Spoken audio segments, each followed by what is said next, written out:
Bienvenido a el lado oscuro. Aquí, donde la luz jamás se atreve a penetrar, gobierna un miedo antiguo e implacable.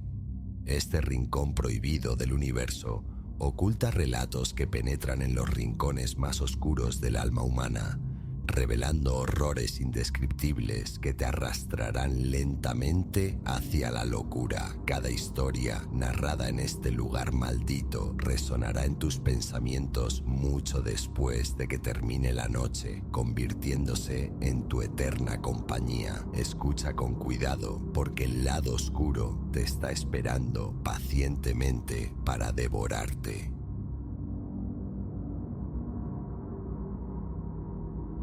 This memory remains etched, a shard of ice lodged deep within, impervious to the thaw of years. It belongs to a glacial winter morning, back when my world was circumscribed by the boundaries of a modest acreage nestled deep in the countryside. Rising before the sun was habit then, a ritual of pulling on stiff boots, shrugging into a worn coat, and stepping out with my dog, Jasper, into the pre-dawn hush. That quietude, the silver disk of the moon suspended over slumbering fields.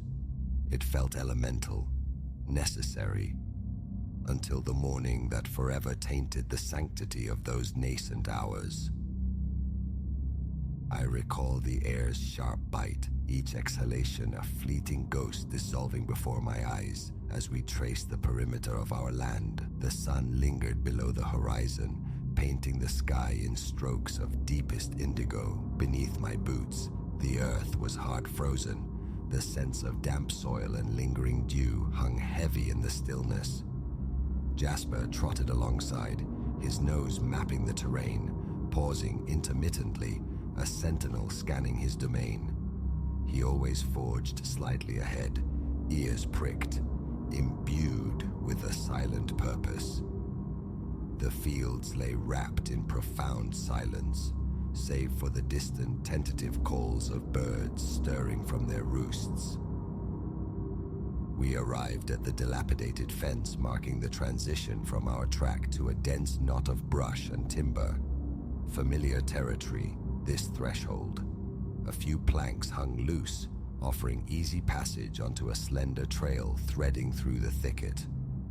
Darkness clung more tenaciously here, the canopy dense, the undergrowth crowding close on either flank. Jasper, undeterred, would shoulder through the tangle, and I, ducking branches, would follow in his wake. My flashlight usually remained dormant, my feet knowing the way by heart. But that particular morning, impulse guided me toward a less trodden shortcut, a capillary path promising a quicker route to the open meadow beyond the woods. The air here felt distinctly colder, almost predatory. Jasper's paws sent crisp reports crackling through the dead leaves ahead. No wind stirred, every minute snap and rustle amplified in the vacuum. Then, abruptly, Jasper froze. Utterly still, a statue carved from instinct. His ears twin daggers aimed at the unseen, his tail ramrod straight. A knot tightened in my chest.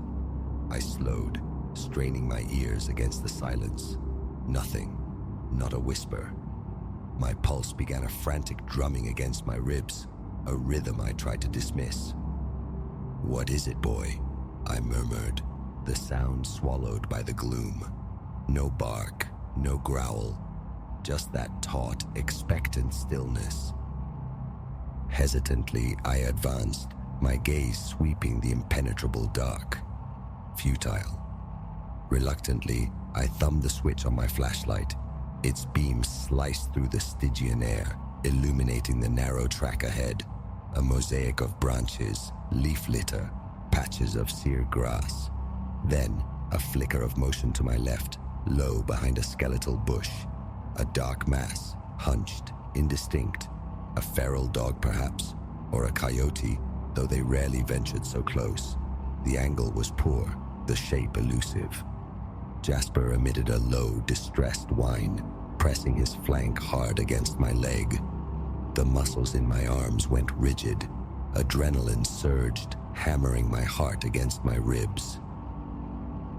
Slow steps forward, angling the light. The shape shifted, a glimpse of fur, black, coarse, matted into dense clumps, too substantial for any dog I knew, yet lacking the sheer bulk of a bear. A gaunt wolf maybe, driven by hunger. A large stray, roughened by the wild. Then it turned. A face, or the suggestion of one. A definite snout, and twin points of light reflecting the beam. Dull and yellowish. My mouth turned to dust, my knees locked. Jasper's growl began then, a subterranean rumble vibrating up my leg. For a stretched moment, the creature remained fixed, its gaze unwavering, perhaps assessing the threat we posed. Terror held me immobile. I stood rooted, the flashlight quivering in my grasp, breath snagged in my constricted throat. Questions spiraled. Wolf? Escaped exotic? Diseased? Before thought could crystallize into action, it moved. It elevated its upper body. It stood, on its hind legs. The transition wasn't clumsy or tentative. It was fluid, unnervingly smooth. It simply rose, balanced, and stared directly at me. Speech died in my throat. My eyelids felt fused open. Ice seemed to bloom in my veins. My heart hammered with a violence that threatened to crack my sternum. Standing thus, it was tall, easily my own height. Its forelimbs dangled at its sides, disproportionately long. Its head canted slightly, a gesture of unnerving curiosity. The throb of my own pulse roared in my ears. The metallic tang of fear flooded my mouth as my breathing grew ragged. Every instinct screamed, "Flee!" Yet my limbs remained leaden, unresponsive. I could only stare. An eternity passed in seconds, maybe a minute. The only sounds were Jasper's sharp panting, the scuff of his paws on the dirt. Then, without prelude, the entity pivoted and stepped sideways into the dense wall of brush, still bipedal. It pushed aside branches with an eerie deliberation and vanished. No grunt, no snarl, just the fading rustle of disturbed foliage. It moved with the swift, quiet confidence of one intimately familiar with these woods. The instant it disappeared, air rushed back into my lungs in a ragged gasp.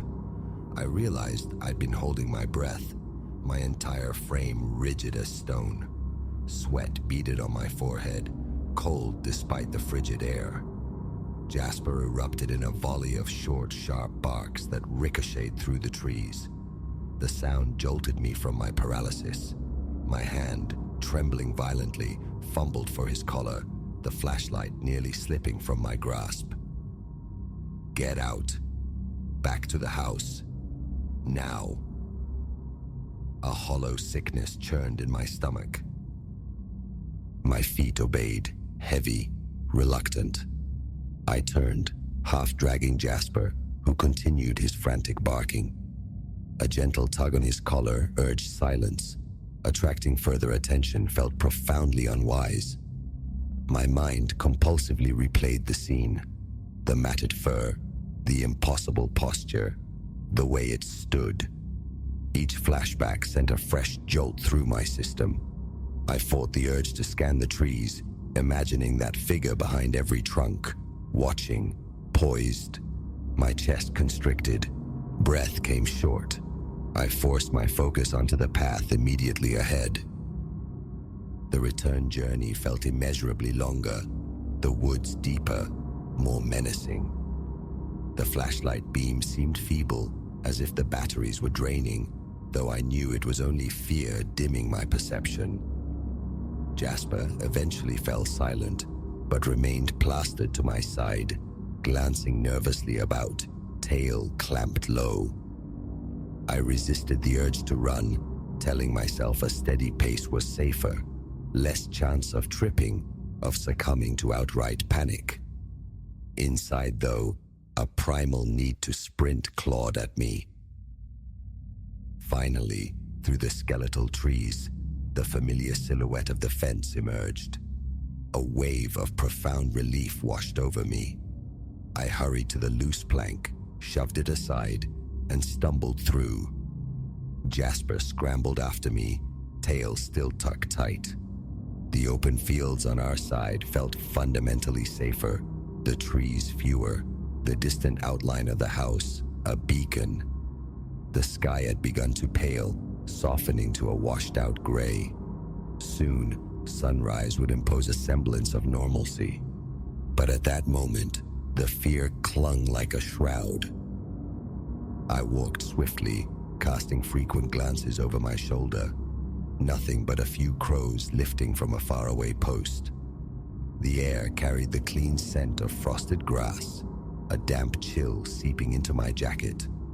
My body still quaked with residual tremors. Jasper remained quiet, panting softly, his head swiveling constantly. Reaching the house, I fumbled with the keys, my shaking hands making the simple task arduous. The lock finally yielded. I pushed the door open, stumbled inside, and leaned back heavily against the closed panel, securing the deadbolt. The house's familiar morning silence felt alien. My breathing was shallow and rapid, my skin clammy. Jasper stayed close, gazing up at me, ears still flattened. I knelt, resting a trembling hand on his head, trying to coax my own heart from its frantic rhythm. For several minutes, I remained there, mind racing. Call someone? Authorities? Animal control? What conceivable report could I make? Saw a tall, furry thing standing on two legs.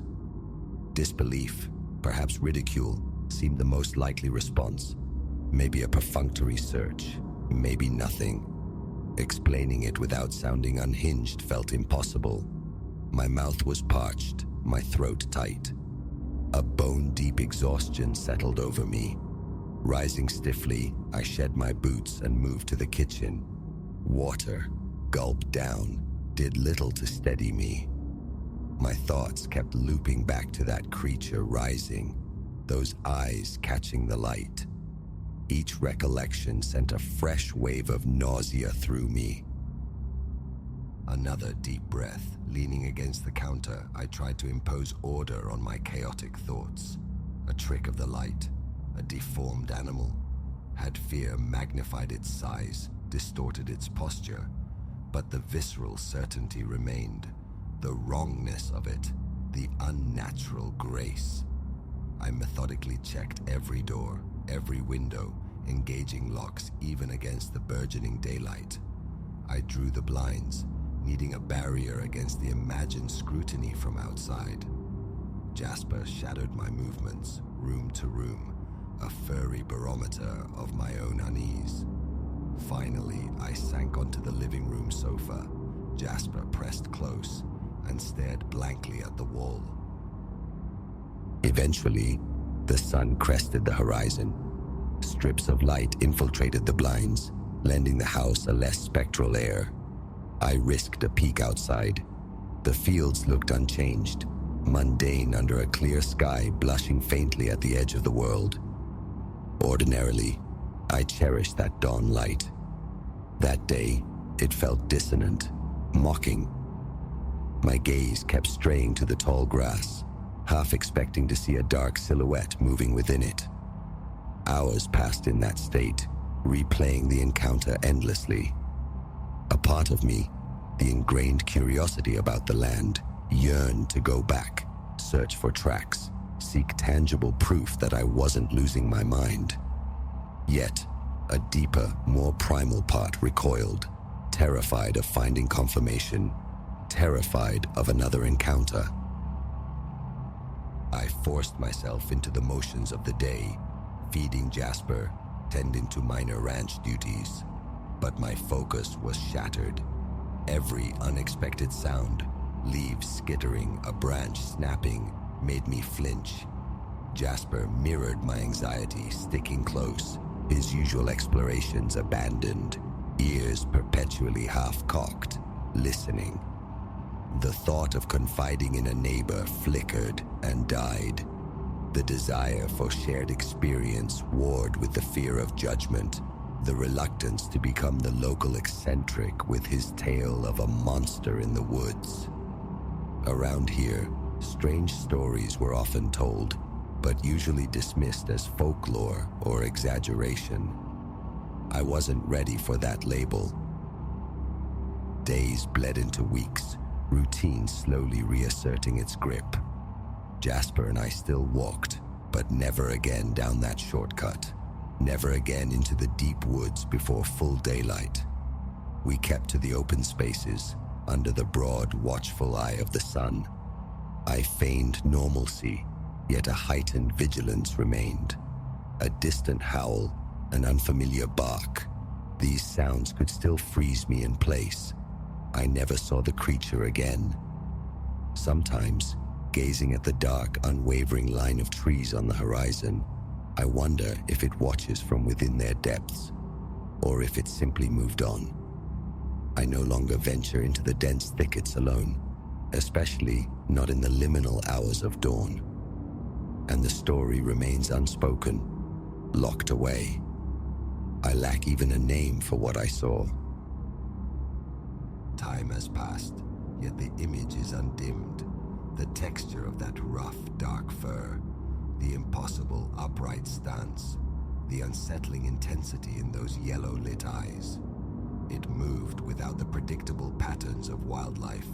It felt imbued with something disturbingly other, a flicker of awareness that defied categorization. These reflections remain my own counsel. I manage the memory by not dwelling on the unanswerable questions. That is the entirety of it. I have not revisited that place. I have told no one. Mostly, I succeed in pushing it down. But sometimes, in the vulnerable quiet just before waking, the vision surfaces. Tall, dark, bipedal, solitary in the wilderness, and the fear returns, cold and sharp, a reminder that the wild holds mysteries far stranger than our everyday understanding allows. I don't know what it was. I only know what I witnessed, and that is enough to keep me scanning the shadows whenever I step out before the sun.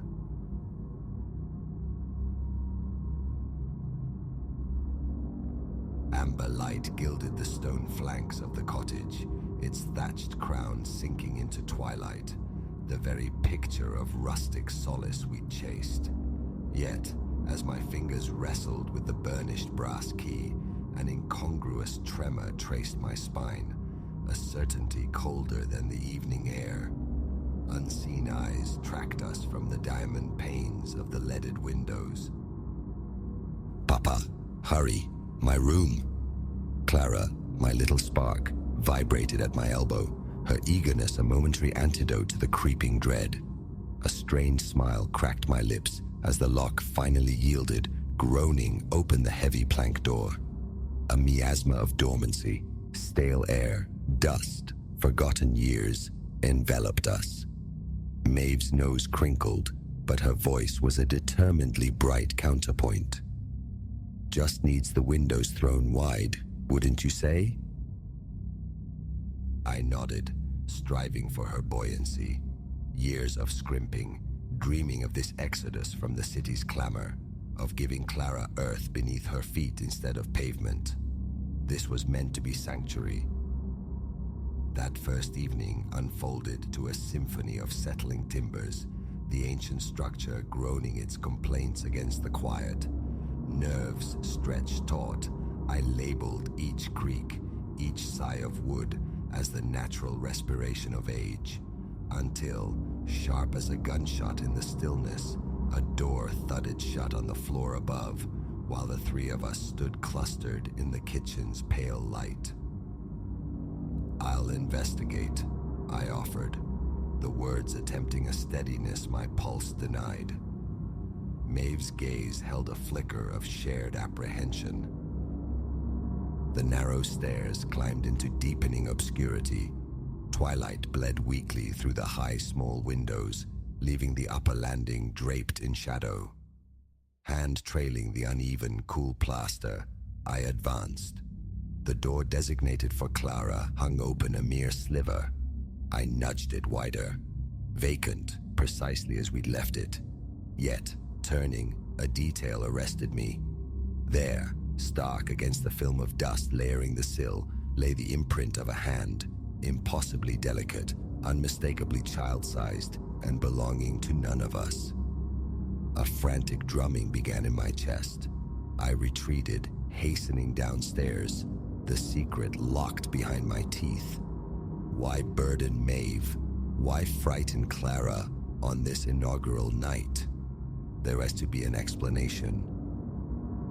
Later, entombed in the protesting embrace of the old bedstead, the unfamiliar nocturnal chorus of the countryside, rustlings, distant cries, became a restless lullaby. Maeve's whisper threaded the darkness. Elias, was this right? Coming here, I drew her near, the scent of her hair a familiar anchor. It was, I murmured, the conviction hollow even to my own ears. It's just adjustment. As the lie settled, a protracted, desolate moan coiled through the house's frame. We jolted upright, ears straining against the sudden silence that followed. What was that? Maeve's voice was a thread. The wind, I supplied, the explanation flimsy as gauze. Houses like this groan. Sleep, when it finally came, was a troubled landscape populated by fleeting shadows and susurrations in a tongue just beyond comprehension. Dawn found us frayed, moving through the motions of settling in. Clara, bless her innocence, charted the cottage's territories with undiluted joy. It was amidst the cardboard labyrinth of unpacked boxes in the sitting room that the sound began, a faint, dry scritching from within the walls. Mice, I reasoned initially. An old house, the countryside. Predictable. But the sound persisted, amplifying through the day, a restless, deliberate scraping that seemed to migrate with us, perpetually just beyond the plaster. Maeve heard it too. Her eyes widened as a particularly emphatic series of scratches erupted from behind the hearth. Perhaps an exterminator? She proposed, the calm in her voice meticulously constructed. I seized the practical suggestion. Good idea. I'll find one. But my mobile displayed only a barren no service. The newly installed landline receiver offered solely a hiss of empty static. A sudden, chilling realization. We were adrift, severed from the outside world. Night shattered around Clara's piercing scream. We scrambled to her bedside. She sat bolt upright, rigid, eyes vast with primal fear. The lady, she wept as Maeve enveloped her. Wearing old clothes, she was right there, watching. My frantic search yielded nothing. No draft, no intruder, only the familiar shadows of her room. Turning back towards the trembling child, my foot snagged. I glanced down. On the bare floorboards lay a small doll, porcelain-faced, clad in faded lace. A relic I'd stake my life had not been present when we tucked Clara in. The following day bled anxiety. Oddities mounted, books tumbling from shelves untouched, pockets of unnatural cold blooming in sunlit rooms that stole our breath into mist, and the ceaseless, prickling sensation of observation. We clung to shreds of logic, Maeve and I, whispering rationalizations that felt increasingly thin. The charade dissolved when we discovered Clara in the kitchen, chattering animatedly to a vacant corner, her descriptions painting a vivid picture of a small boy invisible to our eyes. "We need help, Elias," Maeve stated, her voice trembling, the facade finally crumbling. "None of this is ordinary." Agreement was instant, but futile. The phones remained useless. The car, our sole link to civilization, responded to the ignition key with utter silence, its battery inexplicably dead. Isolation tightened its grip. Miles of desolate country tracks separated us from the nearest dwelling, and the thought of traversing them under the approaching night sky was paralyzing. As dusk bled into true night, the house erupted. A poltergeist frenzy seized it. Objects sailed through the air unbidden. Spectral whispers curled from unoccupied corners, and the scrabbling within the walls intensified to a deafening clawing, as if something immense fought for egress. We huddled on the sitting room sofa, a tight knot of fear flinching at each new assault. Clara, mercifully, had succumbed to tear-drained exhaustion, asleep between us. "What do we do?" Maeve's voice was a raw whisper. I opened my mouth, searching for hollow comfort, but the words died as simultaneously every light extinguished. Absolute blackness crashed down. The silence that ensued was profound, terrifying. Even the frantic scratching abruptly stopped. A fragile hope flickered. Perhaps it was over. Then, originating from the floor above, slow, deliberate, weighted footfalls. Thump, thump, thump, pacing, moving room to room, drawing nearer. Maeve's fingers dug into my arm, her ragged breath audible beside me. My limbs were stone, fear a physical restraint. The treads reached the stairwell apex. Thump, thump, thump. Descending now, each step agonizingly measured, the old wood groaning beneath an unseen burden. My voice, when I finally found it, was a pathetic tremor.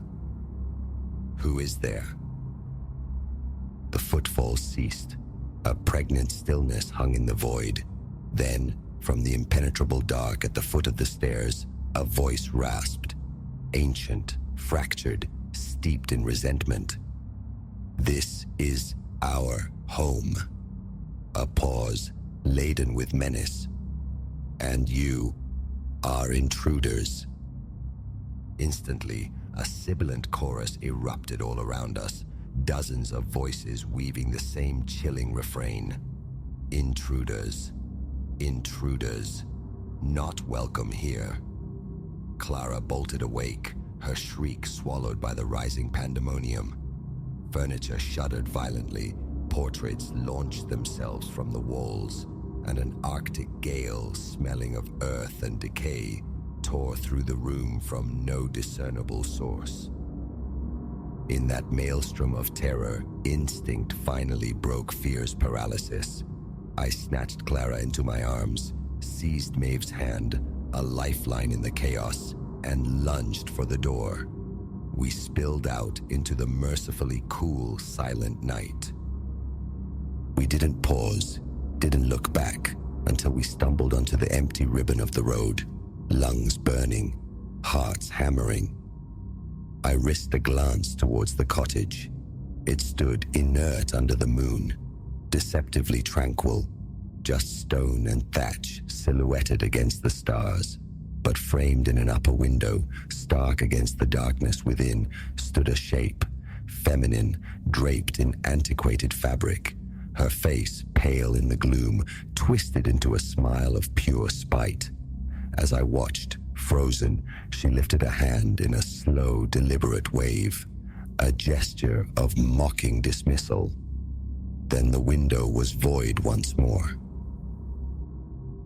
We never retrieved our belongings.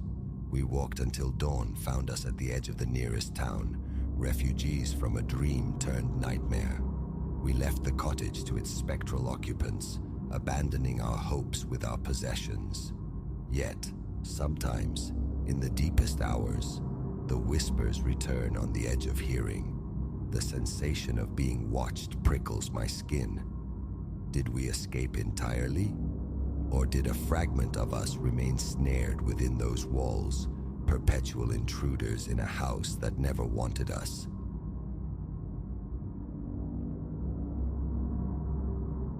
Tuesday delivered the first violation, a plain envelope devoid of origin, slipped beneath the mail slot.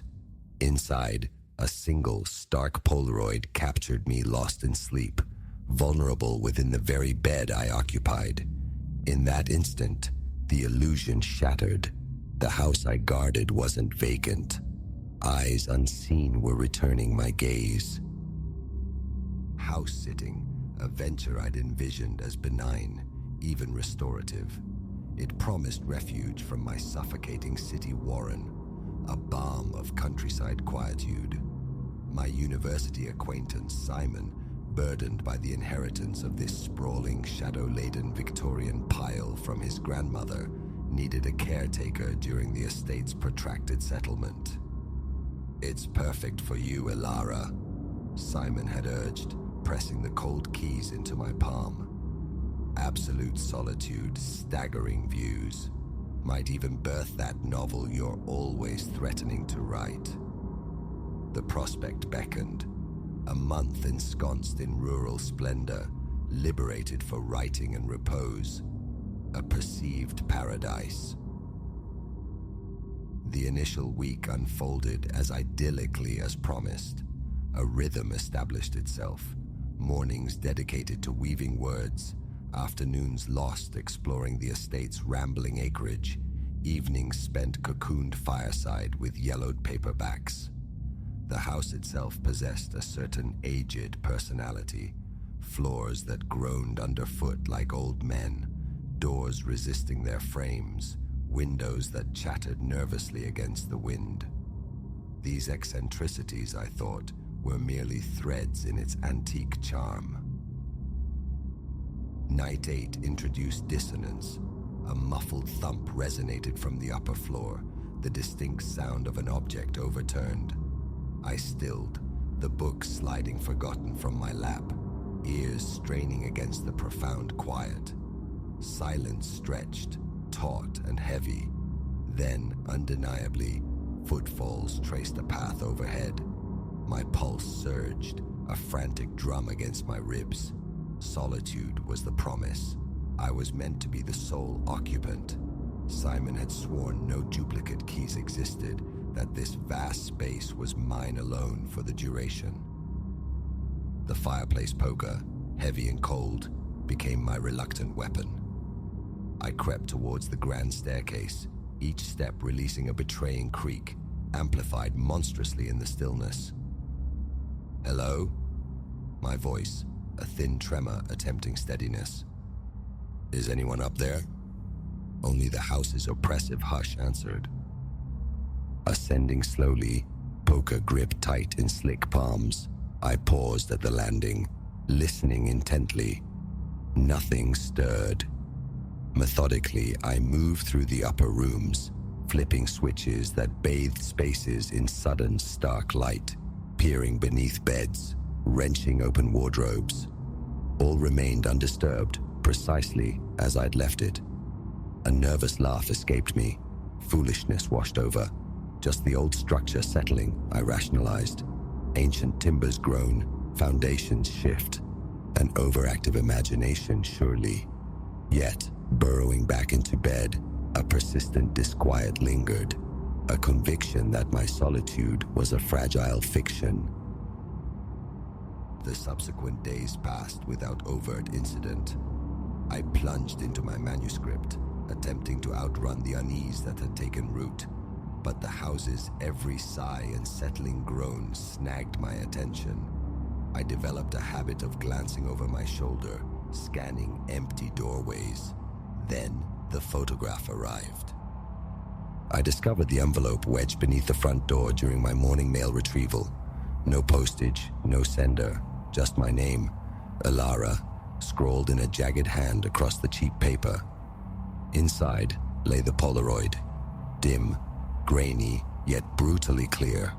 Me, asleep, framed by the bedroom doorway. Ice water sluiced through my veins. This transcended imagination. Someone had breached the house, invaded my room, watched me sleep. Hands trembling violently, I dialed Simon. "Are you absolutely certain no one else can get in?" I demanded, battling the panic clawing at my throat.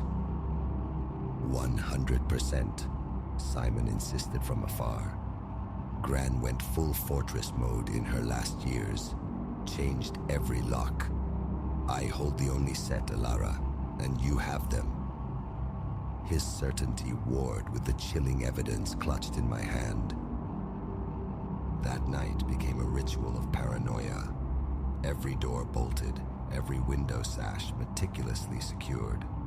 A cumbersome antique dresser was wrestled against my bedroom door.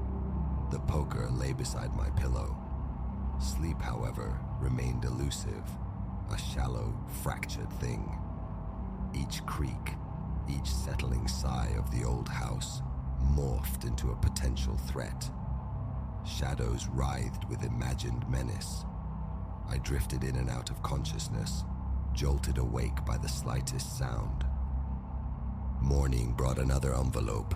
This photograph depicted me at the laptop, absorbed in writing, captured voyeuristically through the study window. I contacted the local constabulary, my voice tight with fear. Their response was lukewarm. No forced entry, they noted. Nothing missing. A prank, perhaps? Wayward local youths? They pledged increased patrols, their tone suggesting mild annoyance rather than serious concern. But I knew this wasn't mischief. The photographs became a daily torment. Alara reading in the dust-mote-filled library. Alara preparing a solitary meal in the cavernous kitchen. Alara silhouetted against the bedroom window, gazing into the impenetrable night. The house transformed from sanctuary to prison. Curtains remained perpetually drawn. Every floorboard groan sent jolts of adrenaline through me. The sensation of being watched became a constant, suffocating presence, invading even moments of supposed privacy. I pleaded with Simon to release me, to find an alternative caretaker, but continental bureaucracy entangled him. He promised a swift return, another week at least. And so I remained, each passing hour shredding my nerves further. I improvised alarms, tin cans strung precariously near doors, stacks of books balanced on windowsills, anything to shatter the silence should entry be gained. Sleep occurred in ragged hour-long snatches. It was during one such fragile doze that the sound came, the distinct, soft click of a camera shutter. My eyes snapped open, instinct screamed, but I forced stillness, maintaining the rhythm of sleep. Then, against the deep gloom, a silhouette materialized, a figure framed in the bedroom doorway. Terror, cold and absolute, locked my limbs. A scream built, trapped in my throat. My body refused commands. I lay rigid, heart hammering against my ribs as the figure deliberately raised the camera once more. Click. The sound broke the paralysis. A surge of primal fury displaced fear. I launched myself from the bed, swinging the heavy poker in a wild arc. The figure sidestepped with unnatural agility, melting back through the doorway. Pursuit ignited within me, rage eclipsing terror. This had to end, now. My pursuer moved swiftly, but the house's labyrinthine layout was now my territory. A stumble on the stairs. I heard it, pressed the advantage. On the ground floor, amidst the towering shelves of the library, I cornered my quarry. "Who are you?" I spat, the poker held like a trembling sword. "What is it you want?" The figure turned. Faint light, filtering past the heavy drapes, illuminated the intruder. A woman, aged, perhaps 60-odd years, crowned with a chaotic halo of gray hair, her eyes burning with a disturbing, feral light. "My house," she hissed, the words scraping like dry leaves. "You have no right. None of you belong." A jolt of fractured recognition. The faded portraits scattered throughout the mansion. Images Simon had identified as his grandmother. "You're Agnes," I breathed, the name a mere whisper. "Simon's grandmother. But you're supposed to be dead." A laugh tore from her, sharp and brittle with bitterness. "Dead? Is that the story they spin? Tried to bury me, lock me away, called me mad. But I endured. I hid. I watched. This house is mine. Mine." My thoughts spun, chaotic. Simon had deceived me, or been deceived himself. His grandmother lived, breathing, profoundly unwell, within these walls. "Agnes," I attempted, striving for calm. "I'm not trying to take anything. I'm only looking after the place for Simon, for your grandson." "Liar," she shrieked, the accusation echoing in the bookline space. "All liars, thieves, come to steal my home, just like the others, but I won't be driven out. Not again." She lunged, astonishingly quick. I evaded the grasp, but the poker clattered from my hand. We wrestled, stumbling against furniture, sending books cascading. Despite her years, Agnes possessed a wiry strength, born of mania and fierce desperation. But youth and terror lent me an unexpected power. Finally, I managed to subdue her, pinning her slight form beneath me. She fought, spat curses, but I held fast. "I'm sorry," I gasped, breath ragged. "I'm so sorry, but it has to stop." How long we remained locked in that tableau, I cannot say.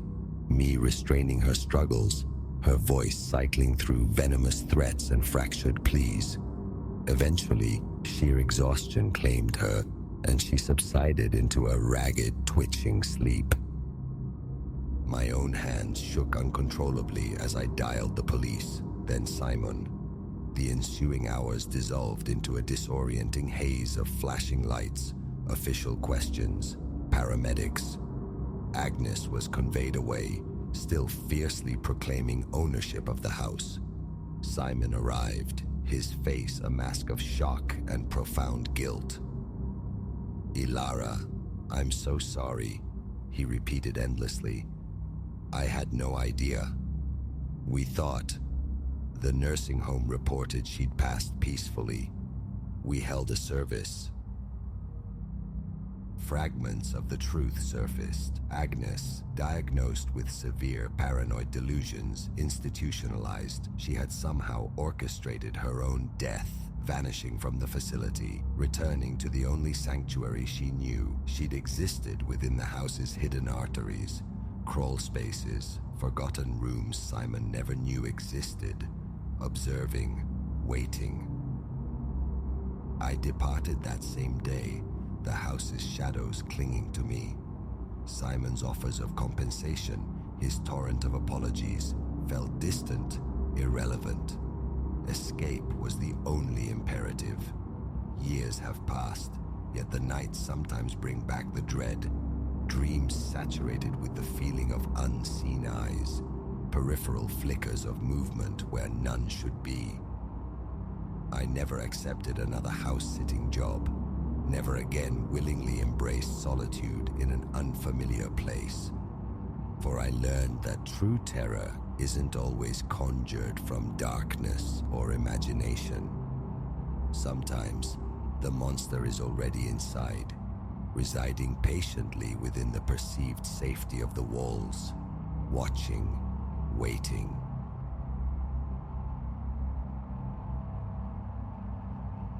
The night stillness shattered first with a single blade-thin siren wail, wrenching Silas from the shallow depths of sleep. A phantom sound, he thought drowsily, incongruous in the deep peace of Stillwater Basin Camp, cradled below the colossal curve of the old reservoir wall.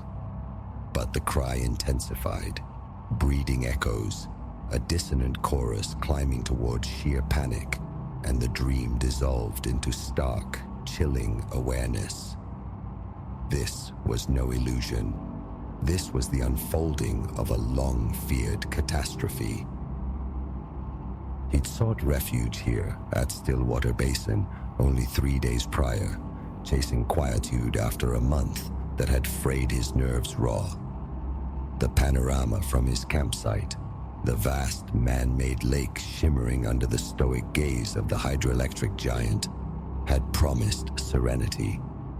Yes, whispers had circulated among fellow campers, uneasy murmurs about relentless spring rains, about the water creeping ever higher against the concrete face. He'd waved them off. Decades the dam had stood, an unwavering bulwark. Surely a surge of runoff was nothing it couldn't contain. How hollow that certainty felt now, tumbling from his tent into an ink-black world alive with terror. The sirens screamed on, an unyielding shriek tearing through the night. Nearer, voices erupted in sharp bursts of fear. Grappling for his torch, Silas swept its frail beam across the grounds, the revealed tableau freezing the marrow in his bones. Figures darted everywhere, spectral in the intermittent light, some still clad in sleeping clothes, snatching at possessions. Children's cries pierced the air, dogs barked frantically, and over it all, the keening sirens broadcast their dreadful annunciation. His light found the dam, a monolithic silhouette against the starless canvas. And there, at its feet, a vision that stopped his breath. Water, not contained but convulsing, boiling over the crest in angry torrents. The structure was yielding, failing. The truth struck Silas with physical force. They were nestled in the floodplain. If that monolith crumbled, annihilation would be measured in moments. Movement, immediate and absolute, was imperative.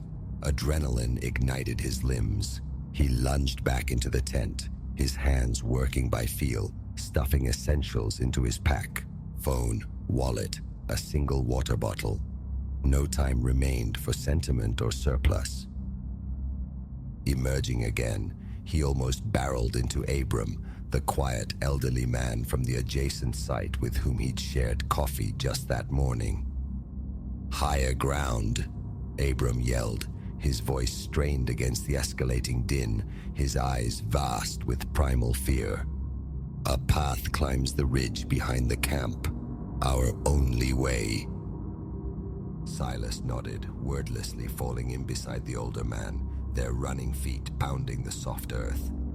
Chaos swirled around them. A woman stumbled past, her face a mask of desperation, hauling a wailing toddler. Teenagers clustered nearby, locked in a paralysis of indecision.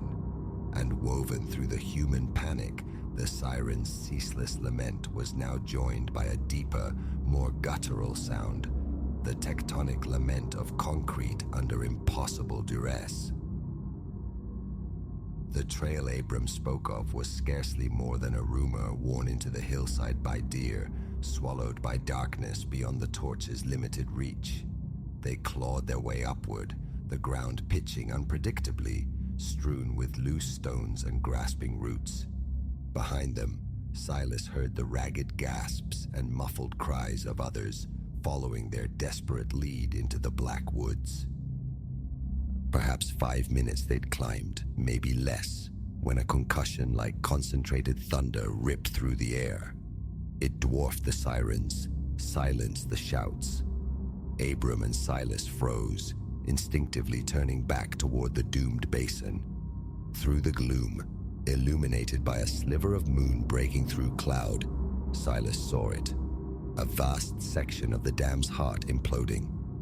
Water erupted, a monstrous foaming wall unleashed, instantly devouring the world below. The campground vanished.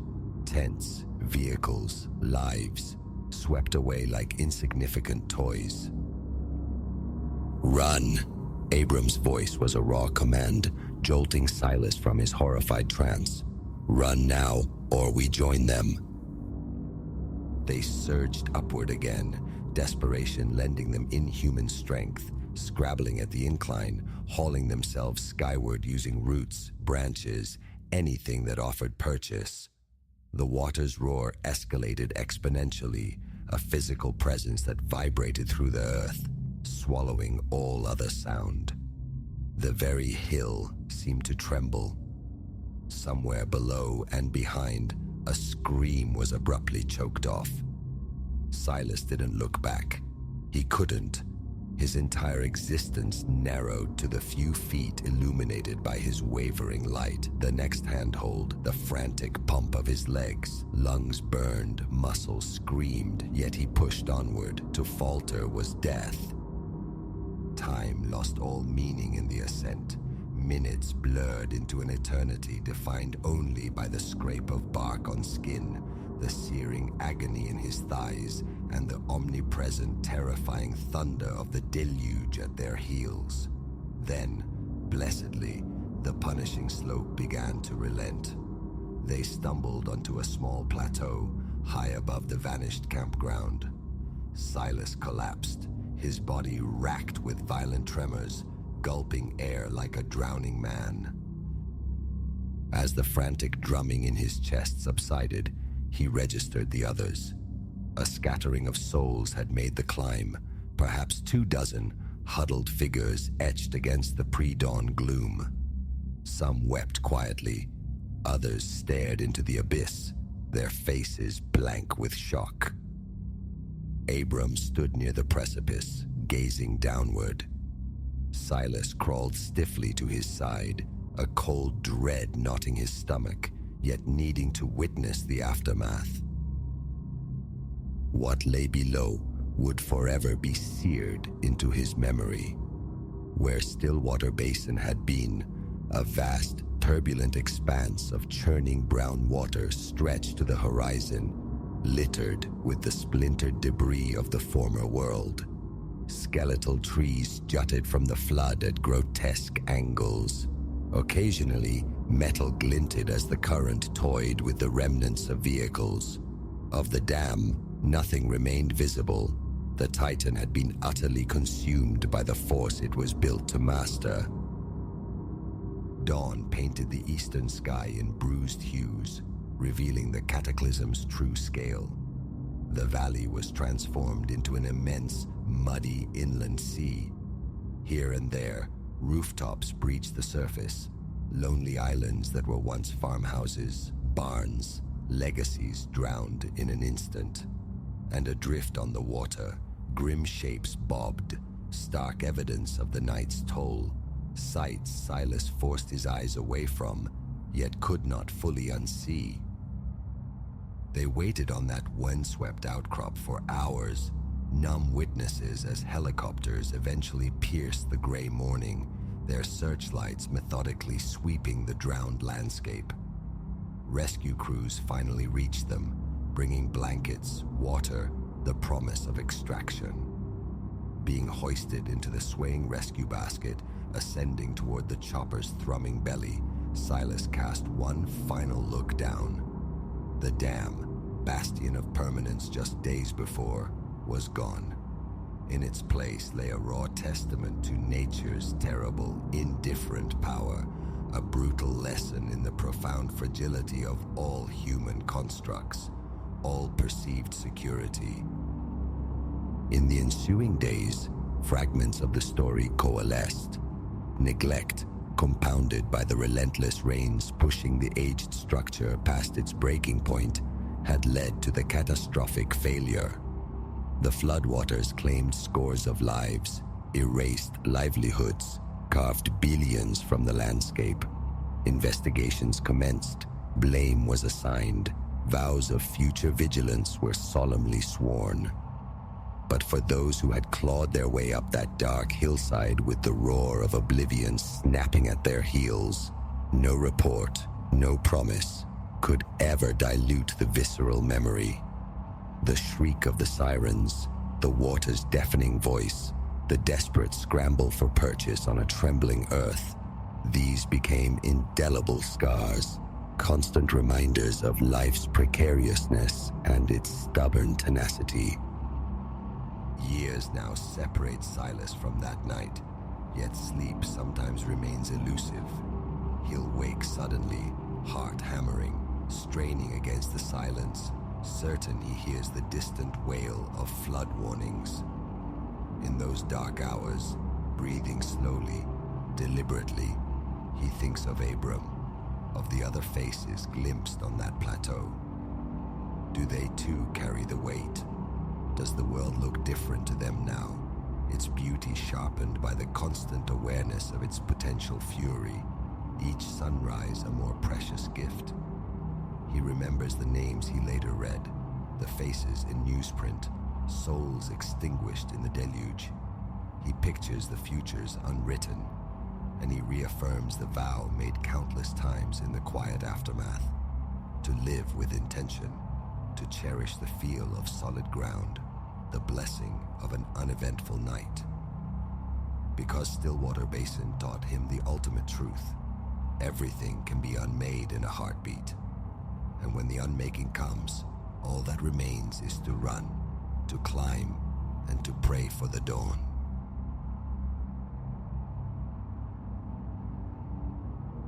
The memory clings, damp and persistent, like the marks themselves.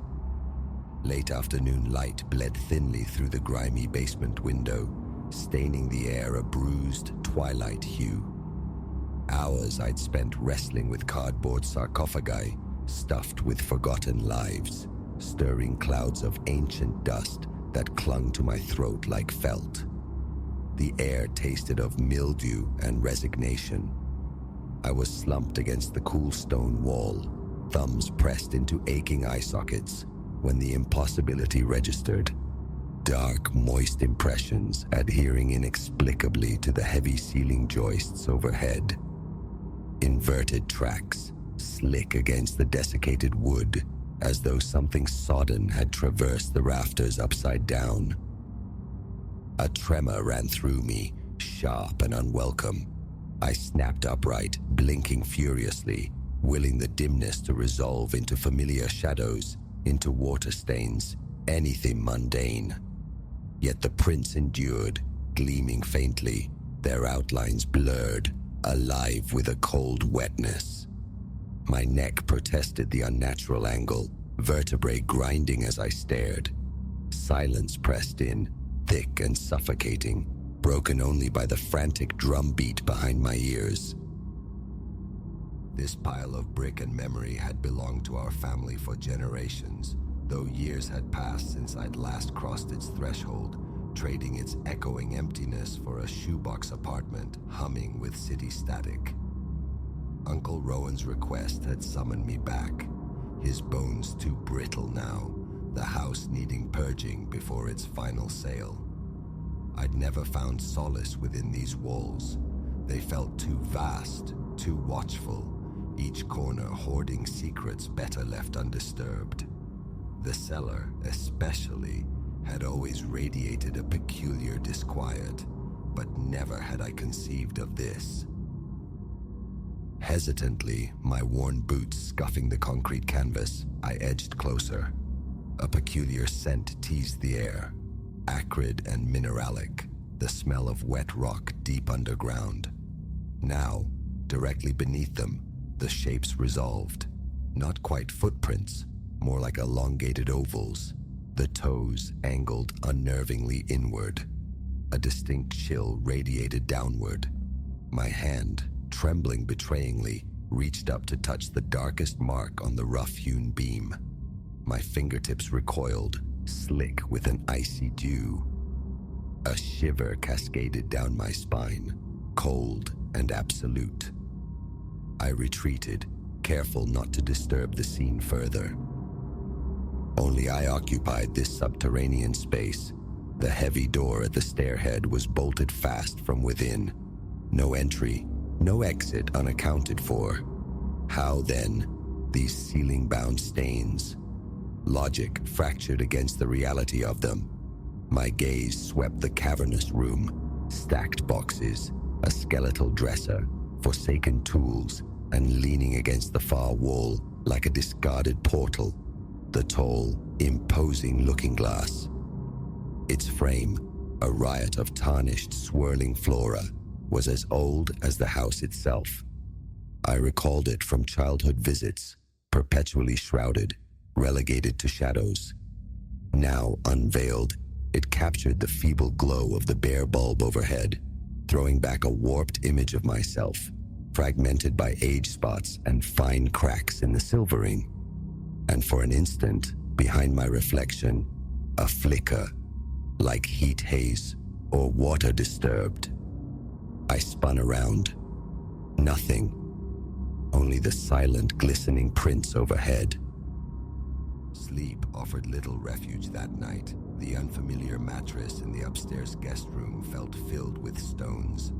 My ears strained, catching phantom trickles and drips from the floor below, jerking me upright into breathless silence time and again. Descending the cellar stairs the following morning felt like wading into icy water. They were still there, but altered. The damp trail now clung to the side wall, progressing vertically, inexorably, toward the mirror. A curse escaped my lips, low and guttural, my stomach twisting into knots. I rubbed a hand over the rasp of my jaw, grasping for reason. Condensation? Seepage forming patterns, but such deliberate shapes, such deliberate movement. Kneeling, I examined them anew.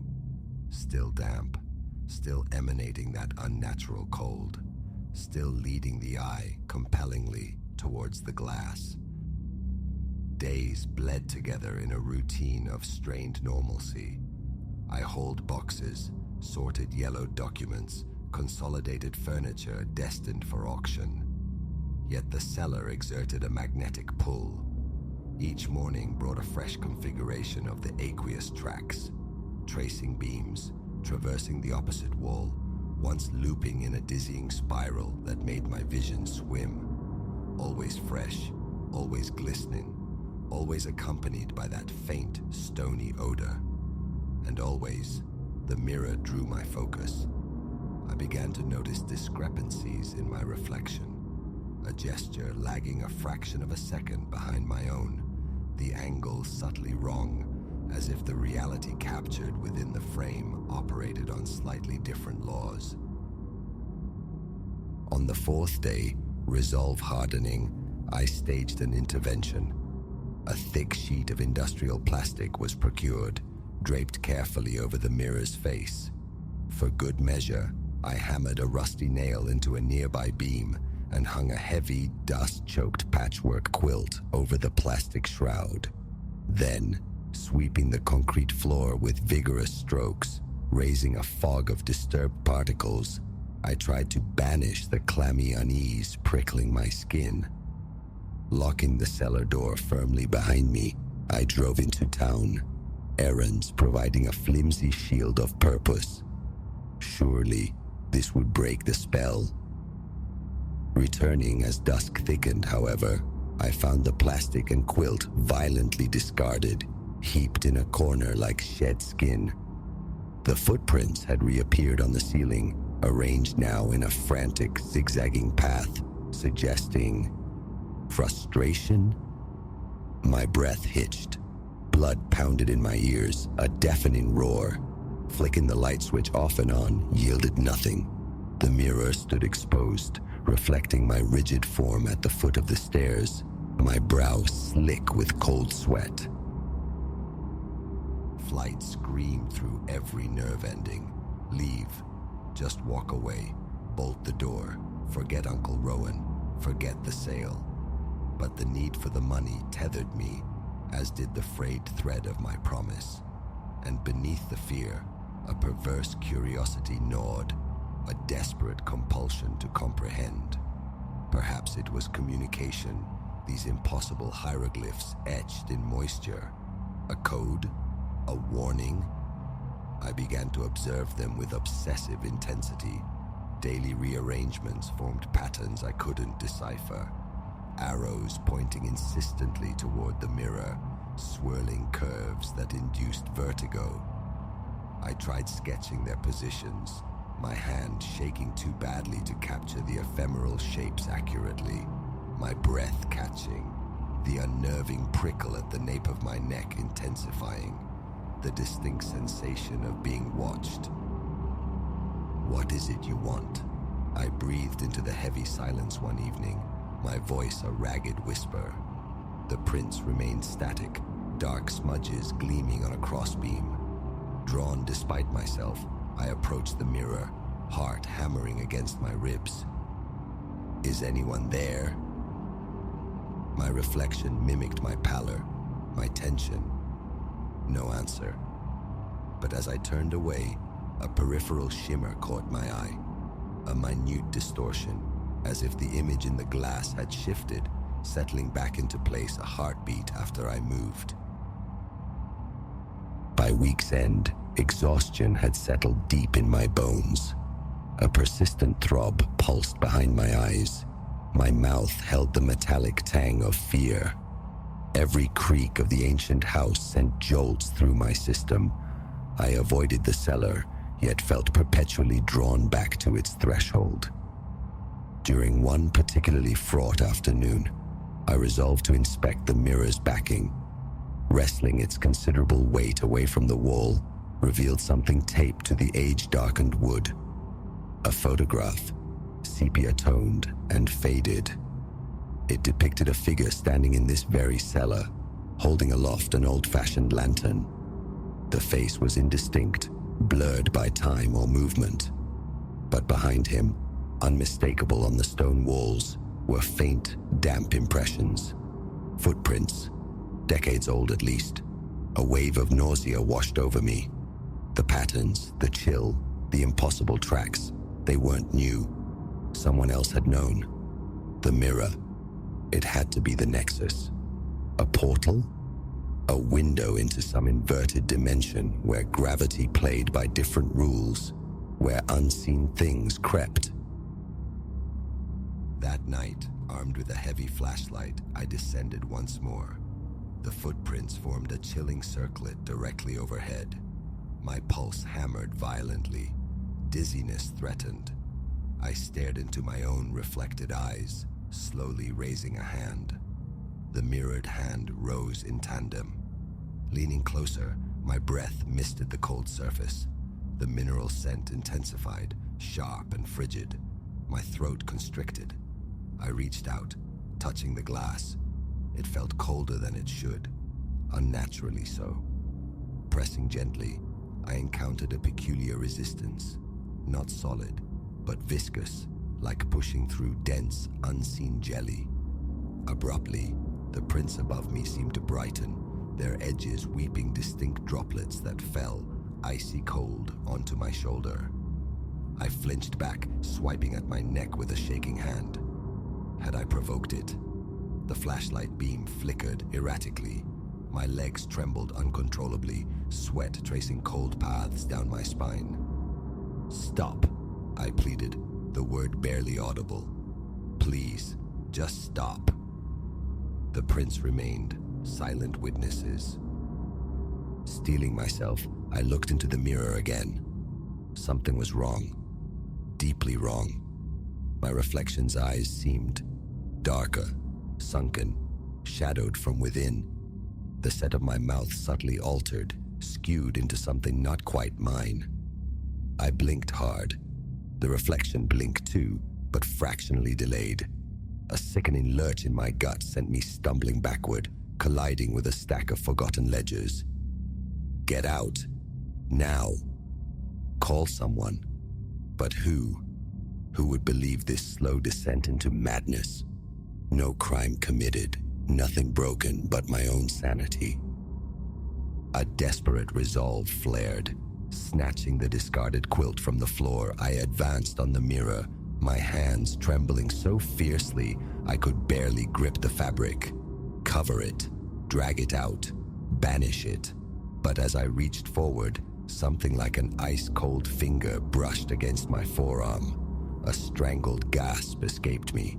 I jerked back, sweeping the flashlight beam wildly. Empty space. Just me, the oppressive silence, and my unseen tormentor. Then, horrifyingly, the footprints began to move.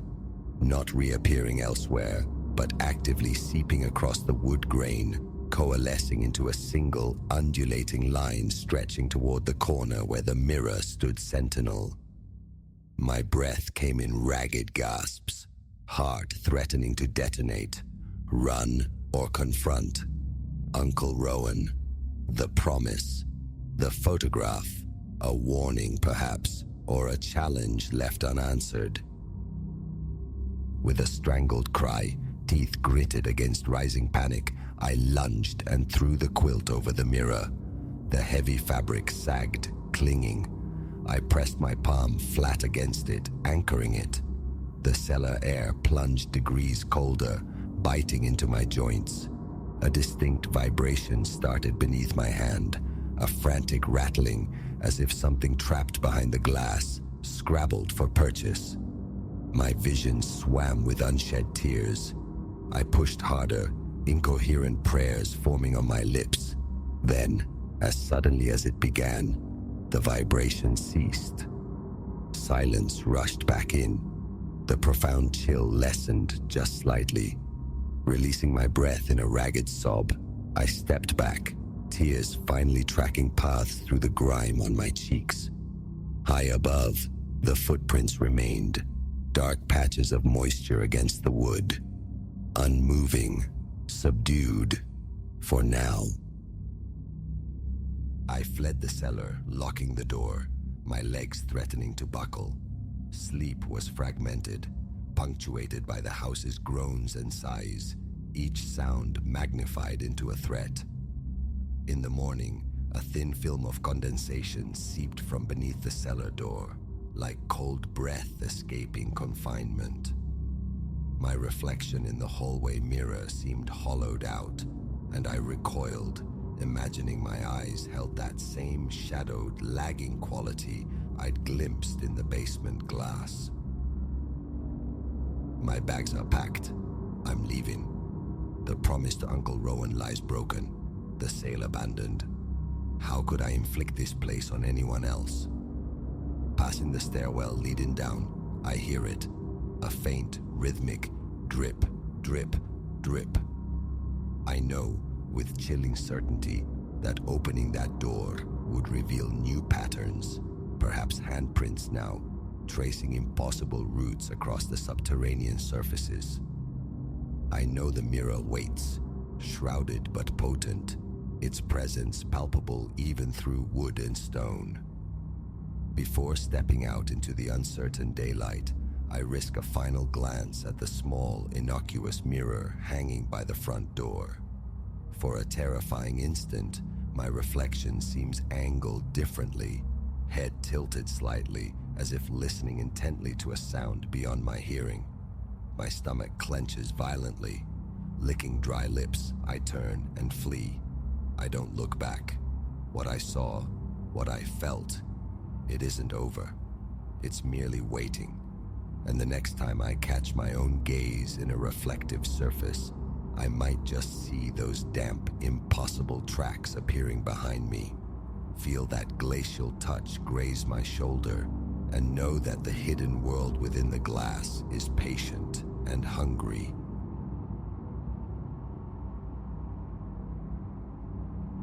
That afternoon, sunlight thick with dust motes slanted across forgotten relics and orphaned curiosities, the usual clutter of an estate sale nearing its end. My little emporium of yesteryear treaded water, buoyed mostly by souls seeking vintage looking glasses and peculiar trinkets. Then I saw them, 5 towering mirrors, arrayed like silent sentinels against a far wall. Ornate timber casings, heavy with age, framed glass clouded at the silvered edges by blooms of foxing. A certain gravity emanated from them, a pull I couldn't quite name. Decades spent entombed in an attic, the cellar murmured. An impulse, sharp and sudden, seized me. I envisioned them restored, gleaming, fetching a handsome sum. The deal was struck. My ancient pickup groaned under their weight on the journey back, each mirror rattling within its shroud of blankets, a discordant symphony against the engine's drone. Muscles screamed as I wrestled them, one by one, from the truck bed, leaning their considerable bulk against the rough brick of my shop's back wall. It's a narrow space, tucked away on a less traveled street, and they crowded the existing jumble of antiques. A cursory wipe banished the worst of the dust. The glass itself I barely glanced at, preoccupied with the day's lingering tasks. Morning found me entering the shop half an hour before the bell above the door would jingle its first welcome. I threw the switches, bathing the space in cool fluorescent light, and my gaze snagged on the mirrors. Something felt dissonant in the central glass. A ripple, perhaps. A trick of the old silvering. Drawing nearer, I scrutinized my reflection. It was me, undeniably, yet not quite. A phantom parting bisected my reflected scalp, stubbornly opposite reality. My hand instinctively traced the familiar line through my hair. The mirror showed its defiant twin. The other 4 glasses offered faithful, unremarkable images. A warp in the antique pane, I reasoned, dismissing the flicker of unease. Later, a potential buyer ambled in, his eyes drawn to the quintet. Not yet ready, I explained, gesturing towards the frames needing refinishing, the glass awaiting polish. Even as I spoke, my peripheral vision snagged on that central mirror. My reflection seemed to lag, to move with a subtle asynchronous drag, like watching a film slightly out of sync. A tremor of disquiet ran through me, but I held the customer's gaze, discussed provenance and potential. He departed, and I turned my attention determinedly towards pricing a crate of porcelain dolls, pushing the mirrors to the back of my mind. The ensuing days saw me shuffling inventory, granting the mirrors pride of place along the left wall, angled just so. Patrons admired the woodwork's artistry, the sheer presence of the pieces, yet none committed. During lulls, I'd find myself before them, a moth drawn to a strange flame, hunting for flaws. The second mirror from the left sometimes stretched my height by improbable inches. Its neighbor occasionally whittled me down, lending a gauntness I didn't possess. Then, moments later, normalcy would reassert itself, leaving me questioning my own perception. A week drifted by, marked by these fleeting inconsistencies. Curiosity gnawed. Armed with a notepad, I began a more deliberate inventory of my reflected selves. Mirror 1. Me, clad in the usual denim and cotton, but etched with weariness, lines spiderwebbing from eyes I hadn't noticed before. Mirror 2. A younger visage stared back, smoother, less burdened. 3 presented a familiar outline, yet the posture was subtly altered, straighter, imbued with an unfamiliar confidence. The 4th harbored the most peculiar anomaly. My reflection wore my current attire, but a faint spectral scratch marred the glass directly over my left shoulder, a flaw absent from the physical surface. Number 5 seemed the truest, yet even there, a subliminal flicker sometimes betrayed a movement not my own. Old glass, deceptive light, frayed nerves. I cycled through explanations, swapping bulbs to no effect. It was all in my head. Surely. Customers began to remark on the mirror's oddities. Some found it intriguing. Others whispered the word creepy. I felt increasingly entangled. Closing time became a ritual of silent communion. Standing before them, breath shallow, neck muscles taut, I'd scan the row. My image fractured, subtly reinvented in each pane. One evening, the second mirror gifted me a limp, though my legs were sound. The third adorned my hand with a phantom ring, I, who wore no jewelry. The variations were illogical, unsettlingly specific. One night, immersed in late-night inventory under dimmed lights, sorting fragile teacups, a peripheral flicker snagged my attention. I froze, heart hammering against ribs, breath caught in my throat. In the second mirror, my reflection, my other self, was slowly, deliberately raising its left hand. My own arms remained rigidly at my sides. A glacial chill traced my spine. Pins and needles danced in my fingertips. The reflected hand lowered. The reflected head turned, gazing away into the mirrored depths of the shop. Silence pulsed in the room. Slowly, deliberately, I forced deep breaths into my constricted chest. I advanced until my nose nearly touched the glass. My reflection stared back, perfectly mimicking my wary approach. I raised an arm. It mirrored. I tilted my head. It followed suit. A tremor started in my knees, but I held my ground. After an eternity compressed into a minute, I retreated. The other mirrors showed nothing amiss. Locking the shop with fumbling hands, I fled into the night. The image of that independently moving hand burned into my mind. Sleep was a battlefield. Logic offered no quarter. The following day, I clung to the fiction of imagination. Business proceeded. Customers browsed, haggled, departed. During a snatched lunchtime pause, I found myself before the fourth mirror, the one with the phantom scratch. I watched intently. The reflection was faithful until my gaze fixed on the scratch. It aligned perfectly, chillingly, with the faint scar on my shoulder, a relic from a childhood encounter with a rusty nail, usually barely visible. Here, the spectral mark highlighted it, pinpointed it. My pulse leaped. My fingers sought the thin, raised line beneath my shirt.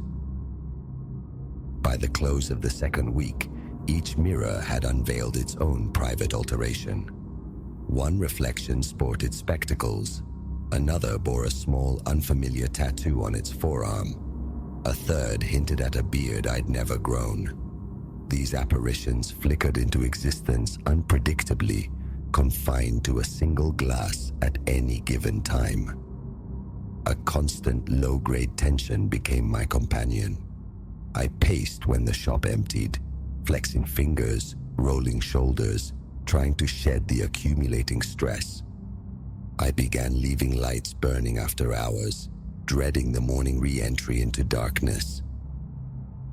One evening, after locking the door, I dragged out old drop cloths, draping each mirror until their surfaces were hidden. A surprising wave of relief washed over me. Concealed, they felt less potent. I retreated to my apartment, seeking solace in takeout and distance. Sleep that night came easier. Night came. Returning the next morning, I pulled back the cloths, a routine check.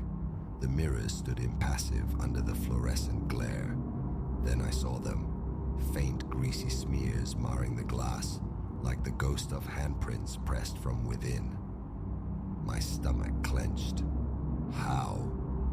They were too ethereal for actual prints, more like residual energy signatures. Frantic rubbing with a cloth proved useless. The marks remained, subtle accusations. Enough. I resolved to banish them to the back storage room.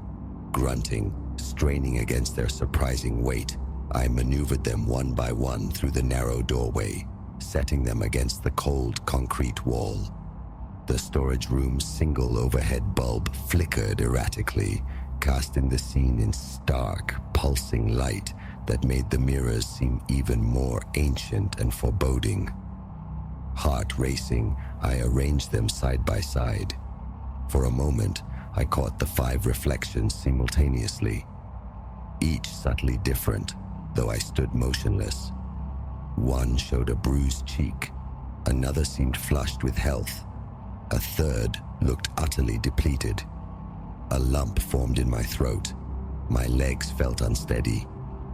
Averting my gaze, I hastily recovered them with the cloths and retreated, shutting the door firmly behind me. Over the next week, I tried to impose forgetfulness, but the storage room radiated a quiet menace. Sometimes, straining my ears, I thought I heard faint stirrings from within, a delicate tapping, a sound like silk brushing against glass. Entering the room made my breath catch. I left the light burning constantly in there too. A formless dread coiled whenever I passed the door. My appetite waned. Days were spent on edge, startled by the building's mundane groans. Nights were sleepless, my mind a cinema projecting images of reflections moving with stolen autonomy. Mid-afternoon, alone in the quiet shop, I ventured into the storage room to check on some furniture stock. I pushed open the door. The cloths lay pooled on the floor. All 5 mirrors stood bare, reflecting the flickering light and my own stunned face. My chest tightened, my mouth went instantly dry. I knew I had covered them. Drawing closer, my reflections watched me, each subtly out of step. The first tilted its head, analytical. The second seemed to shrink slightly. The third held an unnervingly direct gaze. The fourth and fifth remained largely still, yet I felt their scrutiny like a physical touch. Sweat beaded on my forehead. My throat closed. A primal urge to smash them warred with the antique dealer's instinct and a deeper, colder fear of consequences. My voice, when I found it, was a ragged whisper. "What do you want?" Absurd, addressing my own image, yet the words escaped. No answer came. The leftmost reflection tilted its head further.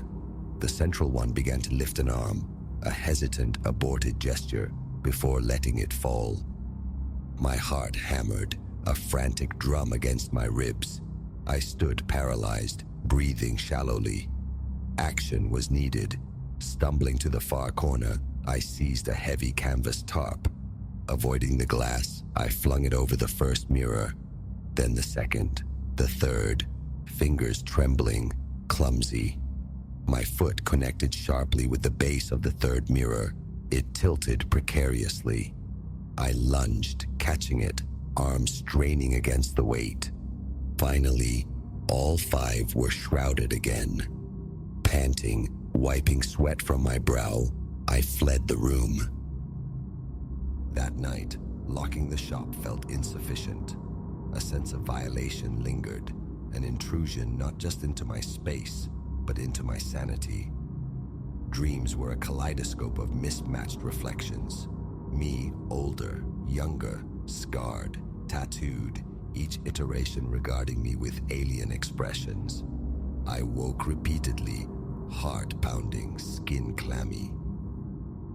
Morning light brought no reprieve. I marched directly to the storage room. The tarps remained undisturbed. Relief, thin and fragile. Perhaps I could sell them quickly, discreetly, to someone less observant. I stood contemplating this, the air thick with stale anxiety, shoulders aching from tension and lack of sleep.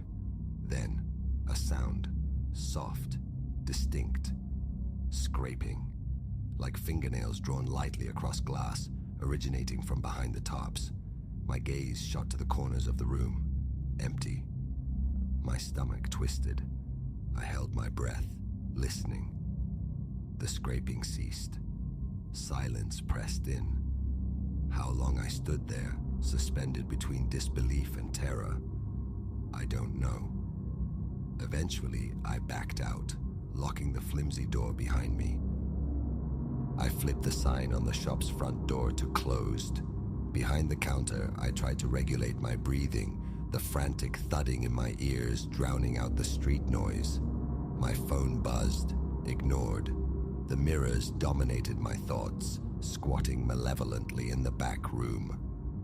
The rest of the day dissolved into aimless pacing, furtive glances towards the storage room door, a constant battle against the urge to check the tops.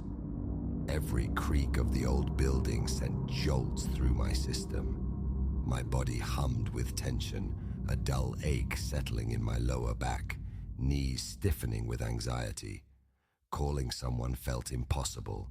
The story was unbelievable, madness inviting scrutiny. As dusk bled through the shop windows, clarity arrived. They had to go, not just to the back room, but away. My rented storage unit across town, anonymous and secure. Fetching the dolly, I returned to the storage room. The door groaned open, tarps secure, but the air felt charged, heavy. My hands shook as I eased the first mirror onto the dolly, careful not to dislodge the covering. The frame felt unnaturally cold through the canvas, pressing hard against my palms. Gaze fixed on the floor, I wheeled it out to the pickup, sliding it into the bed, bracing it with salvaged timber. Back for the second, the third, fourth, fifth. Each trip amplified the prickling sensation on my arms, the nausea churning in my gut. Finally, tailgate slammed shut, straps tightened, shop secured. Engine turning over, I pulled away, resolutely ignoring the rearview mirror, terrified of catching movement beneath the canvas shrouds in the dimming light. And so, here I sit, parked under the flickering sodium lamp outside the storage facility, the wind teasing the edges of the tarps in the truck bed behind me. The corrugated metal door of my unit looms, a flat, final threshold. My heart pounds a frantic rhythm against my ribs. My mouth tastes like copper. Just unload them, lock the door, walk away. Perhaps distance will bring silence.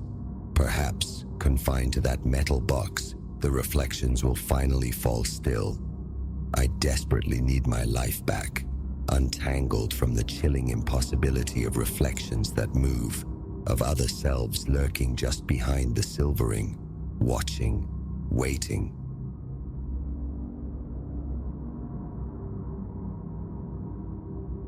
The sun, a brazen eye in the noon sky, beat down as Elias stepped from his car, the heat instantly prickling the back of his neck. He ambled towards the venerable mansion, its age etched into the chipped paint flanking the entrance and the concave wear of the stone steps.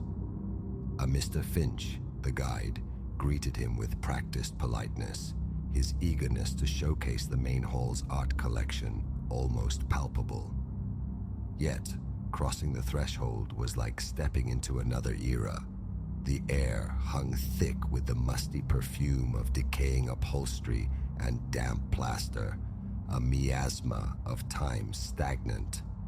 Each footfall coaxed a groan from the time-worn floorboards, the silence amplifying between each protestation, underscoring the profound emptiness of the corridors. During the formal procession through rooms draped in peeling wallpaper, Elias regarded a gallery of portraits, stern visages of forgotten lineage. Mr. Finch offered names of artists, recited histories, his voice a low drone against the backdrop of decay. Elias, methodical, tapped notes into his phone, striving for order amidst the dissolution. On the second floor, they passed a formidable door of dark, heavy timber, bound by archaic iron hinges. A robust lock squatted above the handle. Elias angled his head, trying to pierce the sliver of gloom visible near the frame, but saw only impenetrable darkness. "And this room?" he inquired. "Unavailable for viewing," Finch replied curtly, his stride unbroken, his gaze fixed ahead. Elias let the subject drop, though a filament of curiosity had already snagged his thoughts. Later, ensconced in a study with Miss Thorne, the estate manager, Elias discussed the collection's appraisal. Her courtesy was a thin veneer over an insistence that certain wings remained strictly off limits. He offered a compliant nod, feigning disinterest while the image of that locked door upstairs resonated stubbornly in his mind. when Miss Thorne proposed a guest room on the ground floor for the night, saving him the return journey, Elias accepted readily. It was an invitation, not just to rest, but to explore under the cloak of solitude. By 8, the staff had departed, the main entrance secured behind them. They left him a key to a side door, a gesture of trust he had no intention of honoring with departure. His plans lay within. Silence, absolute and ringing, descended upon the house. Elias moved through the shadowed halls, the beam of his phone's flashlight carving a path through the gloom where most lights lay dormant, victims of economy. The air tasted stale, reminiscent of sodden cardboard. His steps echoed unnervingly. Details missed in daylight now asserted themselves. Gouges scarring the baseboards, hairline fractures spiderwebbing the plaster, spectral dust motes adrift on high shelves. Reaching the second-floor landing, a distinct chill permeated the air, raising gooseflesh on his arms. He approached the obstinate door, his heart beginning a heavy tattoo against his ribs. A challenge, quiet and personal. He tested the handle again, still firmly locked. A moment's pause, assessing. He recalled spotting a tarnished ring of keys dangling from a hook near the kitchen pantry earlier. Perhaps fortune favored the prepared. Descending, retrieving the keys, and returning, he began the patient ritual, inserting each key into the lock. One after another, they failed. Breaking the door was an unpalatable escalation, but old locks, he knew, sometimes yielded to persuasion. From his bag, he produced a small pocket knife. Delicately, he probed the lock's mechanism, feeling the subtle resistance of pins. Sweat slicked his palms. He wiped them absently on his jeans. After several tense minutes, a faint but decisive click echoed in the stillness. He turned the handle. With a low, protesting creak and the dry scrape of long undisturbed hinges, the door swung inward. Elias stepped across the threshold, phone held aloft like a torch. The room gaped, utterly vacant. Bare walls bore faint, discolored stigmata against the plaster. He swept the light across them. Handprints, faded, overlapping, dozens upon dozens, reaching towards the ceiling, clustering near the floorboards. He drew closer, trailing his free hand over the textured surface. Beneath his fingertips, slight ridges remained, shallow impressions pressed into the wall substance long ago. Ghosts of touch solidified. The temperature within plummeted further.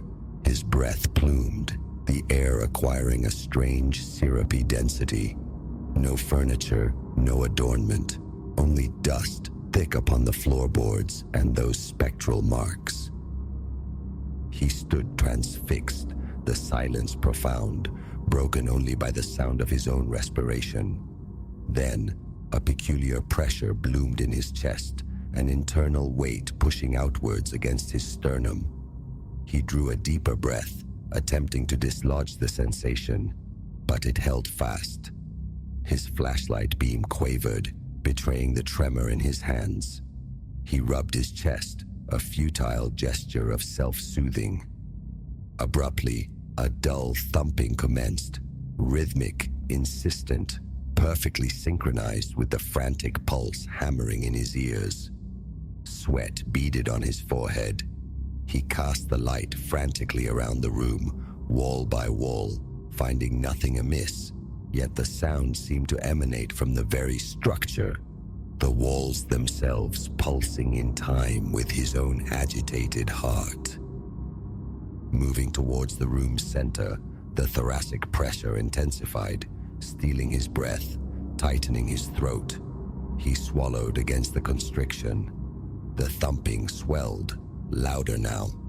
A glance confirmed the door remained ajar, yet the atmosphere felt viscous, distinct from the hallway beyond. An instinct screamed for retreat, yet curiosity, that persistent devil, held him rooted. He raised his phone, snapping pictures of the handprints, needing tangible evidence of this unsettling tableau. The camera flash flared, momentarily illuminating the walls with an almost phosphorescent quality. With each captured image, a deeper cold seeped into his hands, goosebumps prickling his arms anew. The rhythmic banging continued its relentless cadence, accelerating as his heart rate climbed. He scanned the corners again, nothing but dust and aged wood. His gaze fixed on one particularly large handprint near the center of a wall, its stain subtly darker than its neighbors.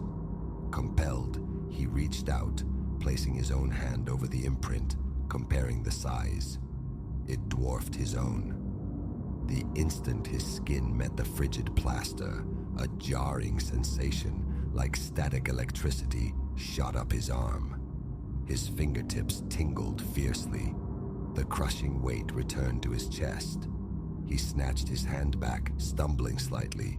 His breathing grew shallow, ragged. His lungs felt starved for air. The pounding noise reached a crescendo, raw panic surging through him. Wiping sweat from his brow, he fought for composure, his mind a frantic whirl. "Leave," the instinct urged. "Understand," the curiosity countered. His phone's battery indicator glowed at 50%, light enough to continue or to flee. He tilted the beam upwards, only ancient wooden beams crisscrossing the void. Downwards, dust and his own footprints starkly marking his intrusion. No other recent signs. Yet, all the while, those faded handprints seemed to watch, imbued with a silent, eyeless scrutiny. He glanced towards the open doorway, a rectangle of profound darkness. Perhaps a momentary escape, a gasp of normal air, then return. His heart still hammered, but he forced a measure of control, breathing slowly. He walked towards the exit. The very second his foot crossed the threshold into the hallway, the pounding in his ears diminished, receding to a dull, distant echo. The pressure in his chest eased. He stood there, gulping the comparatively cool air, letting the relative silence of the corridor soothe him. Only the low hum of distant ancient plumbing disturbed the quiet. His phone displayed the time, shortly past midnight. A powerful urge arose to retreat to his assigned room, lock the door, and erase the last hour. But the analytical part of his mind, the part that had brought him here, whispered doubts. Was it real? Would the sensations return? Curiosity, his familiar betrayer, demanded confirmation. He took tentative steps back into the room. Instantly, the thumping resumed, locking onto his pulse like a metronome. His heart surged, and the banging matched its frantic tempo. Gooseflesh erupted along his arms once more. He concentrated on his breathing, in through the nose, out through the mouth. A mantra against the rising tide of unease. He wanted to observe, to see if the prints altered. He played the flashlight beam methodically across each wall. They appeared unchanged, faint, numerous, unnervingly still. But the large one, the dark one, seemed to pulse. A subtle flicker at the edge of perception. He moved closer, squinting, wondering if his light or his strained nerves were deceiving him. The plaster surface was inert, save for that single, dominant imprint. His vision swam momentarily. He blinked, shaking his head clear. The weight settled back onto his chest, heavier this time. Enough. His gut screamed a final warning. Backing slowly away, keeping the light fixed on the wall until he reached the doorway, he stepped out, grasped the handle, and pulled the heavy door shut. The lock mechanism clicked decisively as it engaged. An immediate, profound relief washed over him, as if a tightly wound spring inside his body had suddenly snapped. He lingered in the hallway, listening intently. Silence reigned, punctuated only by the occasional sigh or groan of the old house settling. Leaning against the cool wall, he focused on slowing his breath, calming the frantic rhythm in his chest. The air here felt thin, clean. His legs trembled slightly. Catching his reflection in a dust-filmed mirror hanging nearby, he saw wide, haunted eyes staring back from a pallid face. He looked anything but calm. Switching off the flashlight, he descended the stairs in darkness, his eyes gradually adjusting. He traversed the main hall, the painted eyes of the portraits seeming to follow him from the shadows. He didn't stop until he reached the comparative sanctuary of his guest room. Inside, he secured the lock and switched on a dim table lamp. Sitting on the edge of the bed, he could still feel the residual tachycardia, though the chest pressure had mercifully vanished. His shirt clung damply to his skin. The silence here felt dense, watchful, but blessedly free of the rhythmic intrusion. He kicked off his shoes and lay back, staring sightlessly at the ceiling, attempting to quiet the frantic replay in his mind.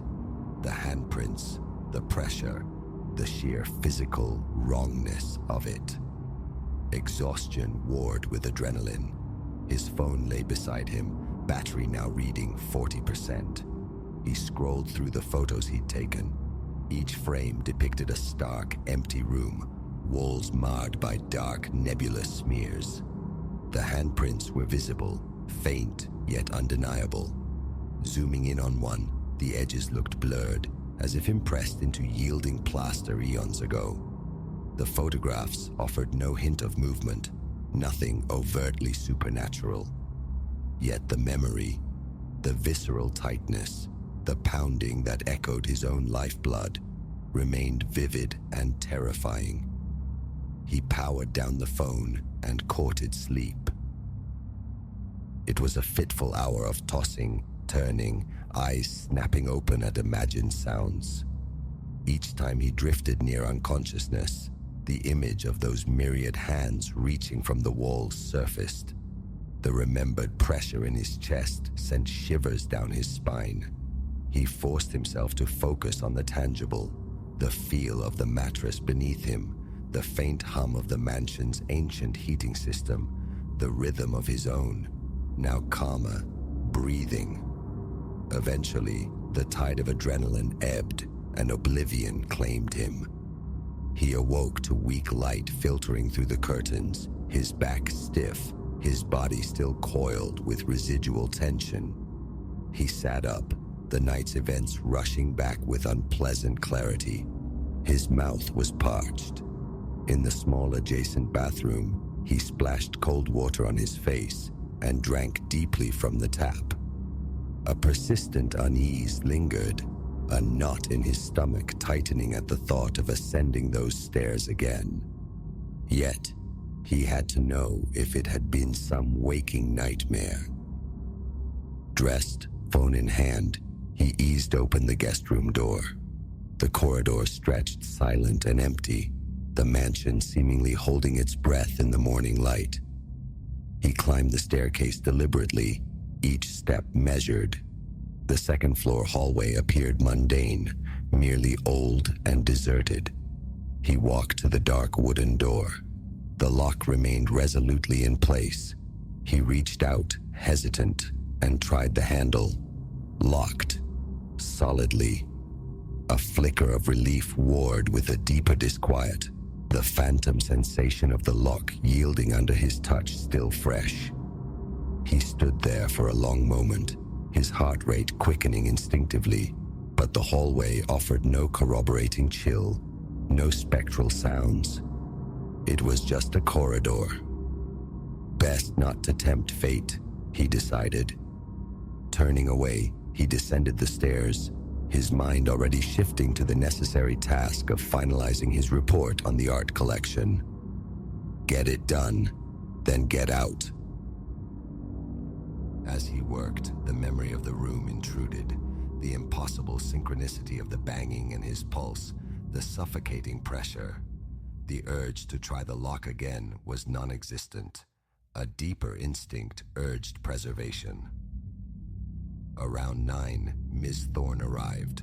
Her polite inquiries about his night met with Elias's equally polite falsehood about sleeping soundly.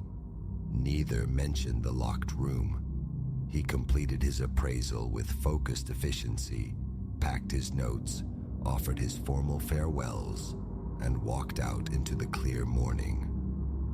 The warmth of the sun on his skin felt like absolution.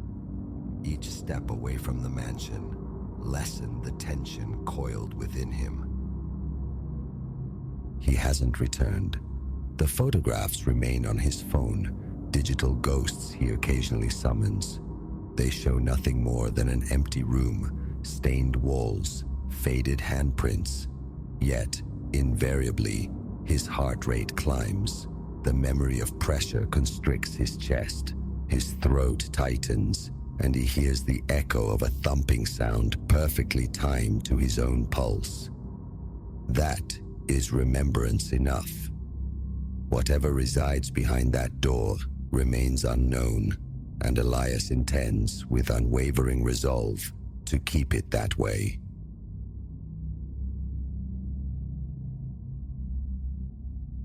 An ethereal strain of music wound its way through the house, a spectral whisper that prickled the skin along my arms. Owning a magnificent antique piano had been a persistent dream, yet standing here, enveloped by a melody conjured from silence, I knew I'd welcome something far more complex than aged wood and wire into my home. My name is Ilara.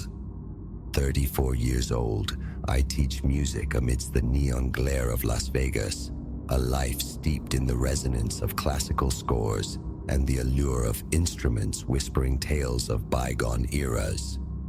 It was this fascination that led me to a dusty advertisement, a breathtaking 19th century grand piano residing in a local emporium of relics. Resistance was futile. The shop itself was a labyrinthine hoard of forgotten furniture and oddments. Tucked away in the rear, veiled by a shroud of time-worn fabric, it stood. Instantaneous devotion struck me. The deep luster of rosewood, flourishes of intricate carving, ivory keys mellowed to the color of old parchment.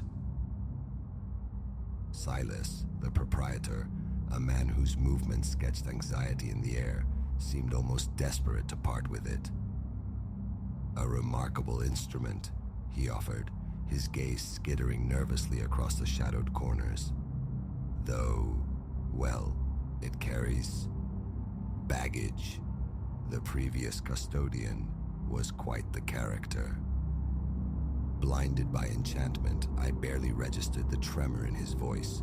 A brief negotiation, and the piano was mine. As Silas finalized the delivery arrangements, I could have sworn a wave of profound relief washed over his features. It commanded my living room, a dark, elegant presence. That inaugural evening, I settled onto the bench, fingers tracing the familiar contours of the keys. The sound that emerged was profound, resonant, eclipsing any contemporary instrument I'd ever touched. Music consumed me. I played until a pleasant ache settled deep in my hands, losing track of time until the digital clock glowed well past midnight. Contentment, richer than any I'd known in years, settled over me. Yet, as sleep beckoned, a phantom melody seemed to echo faintly from downstairs. My imagination, surely. The ensuing days unfolded in a haze of musical bliss. Every spare moment found me tethered to the piano. I even feigned illness one day, sacrificing work for the siren call of its keys. Gradually, however, dissonance crept into the harmony. Sheet music would mysteriously reorder itself upon my return to the room. Keys, temperamental one moment, offered flawless response the next. And persistently, softly, that disembodied melody would sigh through the house when silence should have reigned. A week after its arrival, I was wrenched from sleep by music. Not the faint, suggestive whisper, but a full-throated, tempestuous concerto. Heart hammering against my ribs, I crept down the stairs. The living room lay bathed in moonlight, deserted, yet the piano keys danced under invisible fingers, performing a composition utterly alien to me. I stood transfixed, suspended between awe and terror, until the final chord dissolved into the night. As silence reclaimed the space, a voice materialized, smooth, cultured, tinged with an accent I couldn't quite place. "Ah, you've arrived, my dear. I began to wonder when you might join the performance." I spun around, searching the shadows. Nothing, only the piano, gleaming innocently under the lunar glow. Who's there?" My voice was a ragged thread. A low chuckle seemed to resonate from the very wood of the instrument. "Permit me an introduction. Julian Thorne, at your disposal. Formerly the fortunate custodian of this magnificent creation." My thoughts fractured. Impossible. Phantoms belong to fiction. This had to be exhaustion, delusion, the onset of madness. "Oh, rest assured, your sanity remains quite intact," Julian's voice murmured, unnervingly perceptive. "Though I concede the circumstances are somewhat unconventional." Over the next hour, as dawn painted the desert sky in tentative strokes of light, Julian recounted his history. A celebrated pianist of the late 19th century, his prodigious talent was eclipsed only by his consuming ambition.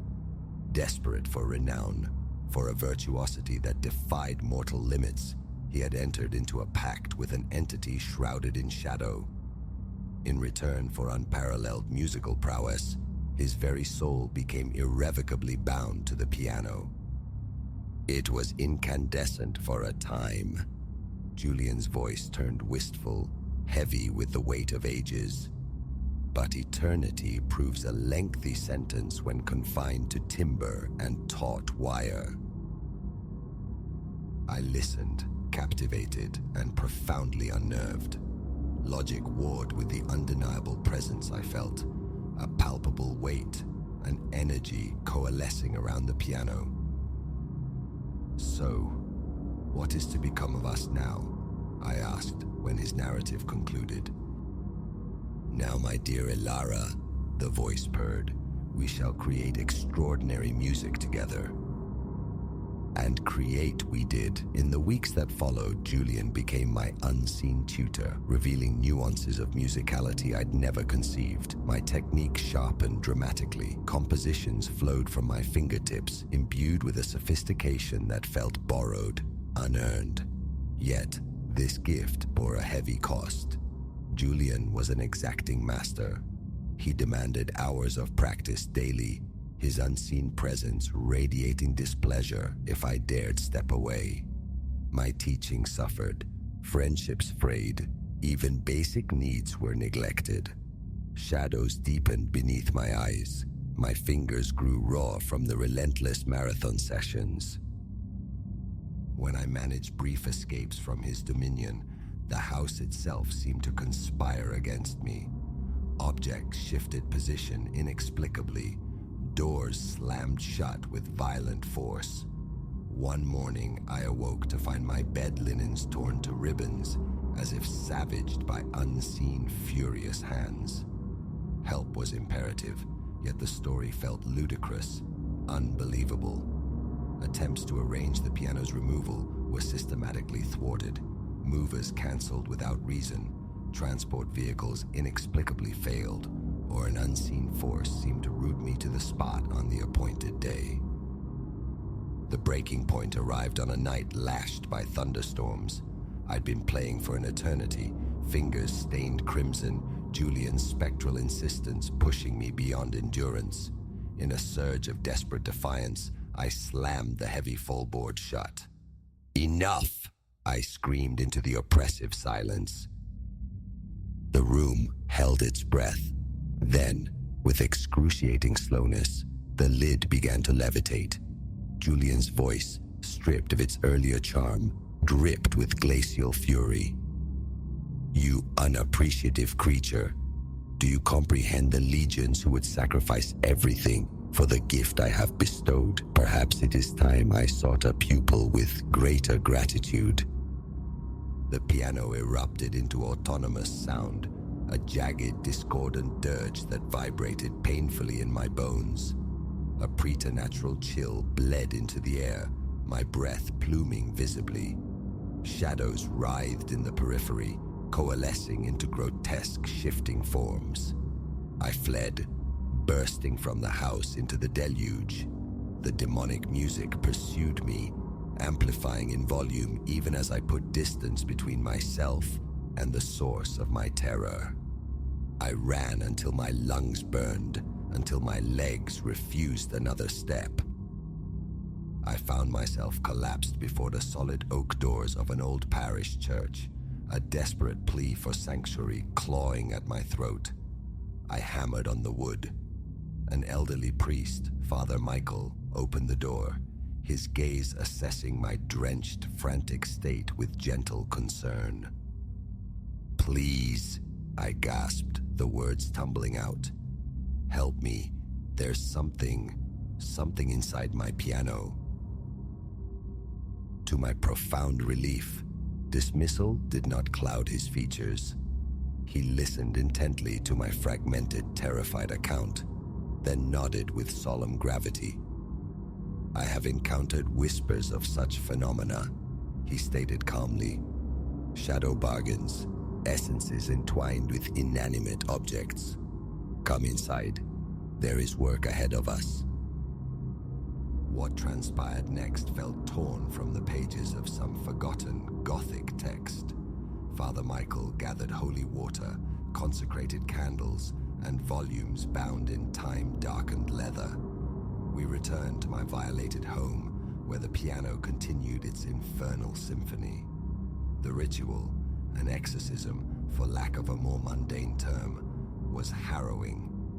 The priest's voice resonated with ancient Latin prayers while I choked out responses. The piano bucked and shuddered, keys crashing in violent dissonance. At one terrifying apex, the entire instrument levitated several inches from the floor, hovering with palpable menace. Julian's voice echoed through the room, oscillating wildly between venomous threats and desperate seductive bargains, offering fame, riches, artistry beyond imagining. But I held fast, my voice joining the priest's, even as unseen forces hurled small objects across the room. Just as despair threatened to engulf us, just as I felt Julian and the tenebrous power fueling him would surely prevail, a blinding incandescence flared through the room. The piano crashed back to the floorboards with a shuddering finality. Silence descended, thick and absolute. Cautiously, Father Michael and I approached the instrument. It seemed diminished, somehow older, stripped of its former imposing aura. When I tentatively depressed a single key, the sound produced was dull, lifeless, utterly devoid of resonance. "It is concluded," Father Michael affirmed, placing a steadying hand upon my shoulder. "The bound spirit has been liberated." In the subsequent days, grappling with the reality of the ordeal felt like navigating a waking dream. Father Michael connected me with others who had traversed similar shadowed paths, individuals who understood the language of the uncanny. Slowly, incrementally, healing began.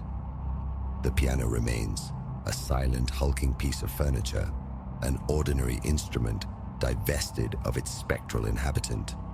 Yet sometimes, in the deep quiet of the night, I fancy I hear the faintest echo of a melody, not Julian's demanding concertos, but something softer, achingly melancholic. A subtle reminder, perhaps, of ambition's steep toll and the unexpected grace of release. Music endures as the cornerstone of my life, but now it resonates on my own terms. I've returned to teaching, discovering a quiet fulfillment in guiding nascent talent, free from the weight of infernal contracts. If my students occasionally find my methods forgiving, I offer only a quiet smile.